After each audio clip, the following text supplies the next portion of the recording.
أعوذ بالله من الشيطان الرجيم بسم الله الرحمن الرحيم ربنا لا تزغ قلوبنا بعد إذ هديتنا وهب لنا من لدنك رحمة إنك أنت الوهاب صدق الله العلي العظيم। সুপ্রিয় দর্শক শ্রোতা বন্ধুরা, এই মুহূর্তে দেশে প্রবাসে পৃথিবীর বিভিন্ন প্রান্তে বসে ইউটিউবে যারা আমার আজকের আলোচনাটি শুনছেন তাদের প্রত্যেককে ইসলামিক সম্ভাষণ রীতিতে স্বাগত জানাচ্ছি। আমরা প্রতিনিয়ত স্বাস্থ্য পুষ্টি সংক্রান্ত বিভিন্ন তথ্যপত্র টিপস নিয়ে আপনাদের সামনে উপস্থিত হই। তারই ধারাবাহিকতায় আজকে আমরা খুব প্রয়োজনীয় এবং আকর্ষণীয় একটি বিষয় নিয়ে আপনাদের সাথে আলোচনা করব, তা হচ্ছে ঘামের দুর্গন্ধ থেকে মুক্তি লাভের উপায়। আমরা কম বেশি সবাই ঘেমে থাকি, গরমের দিন আসলে ঘাম হয় না এরকম লোক পাওয়া দুষ্কর। তবে ঘাম কম হোক বা বেশি হোক, অনেকের ঘামের দুর্গন্ধ বেশি হয়ে থাকে, যার কারণে লোকসম্মুখে বিব্রত এবং নানান সমস্যার সম্মুখীন হতে হয়।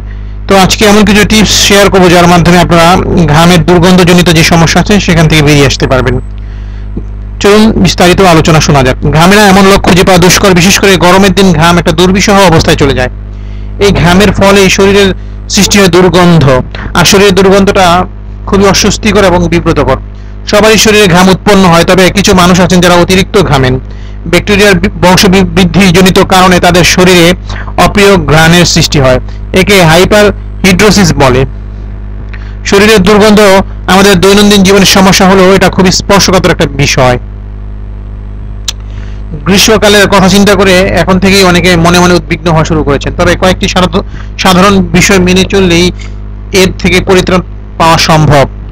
যাদের হাইপার হিড্রোসিস এর প্রবণতা আছে তাদের চিকিৎসকের শরণাপন্ন হওয়া উচিত। ডাক্তার পরীক্ষা করে দেখবেন দুর্গন্ধ হওয়ার জন্য কোনো শারীরিক সমস্যা কাজ করছে কিনা। যারা মাছ, মাংস, ডিম, দুধ ইত্যাদি আমিষ জাতীয় খাবার বেশি খায় তাদের ঘামের দুর্গন্ধ সাধারণত বেশি হয়। তাই প্রতিদিনের খাদ্য তালিকায় ফল ও সবজির পরিমাণ বেশি রাখুন।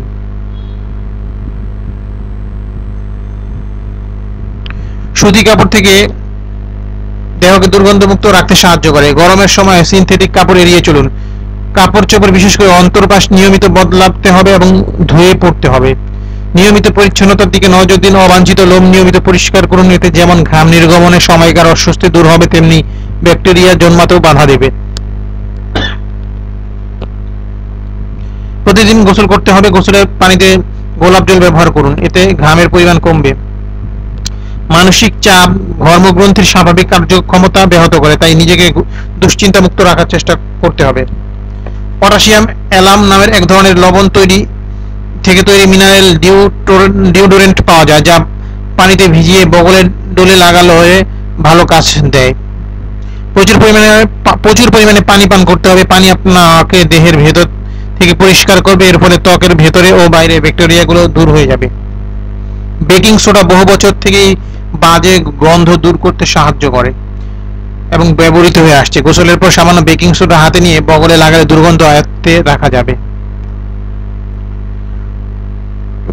অনেকে ঘাম কমাতে ট্যালকম পাউডার ব্যবহার করে থাকে। এসব পাউডার ঘাম শুকিয়ে নিয়ে ত্বকে শুষ্কতা প্রদান করে, তবে এসব পাউডার ব্যবহার করার আগে দেখতে হবে পিএইচ লেভেল ঠিক আছে কিনা। বাজারে প্রচলিত ঘাম নিরোধক স্প্রে বা রোল অন ব্যবহারে সতর্ক হতে হবে, কারণ এসব নানা ধরনের বিষাক্ত কেমিক্যাল এবং ত্বকের জন্য ক্ষতিকর অ্যালুমিনিয়াম থাকে।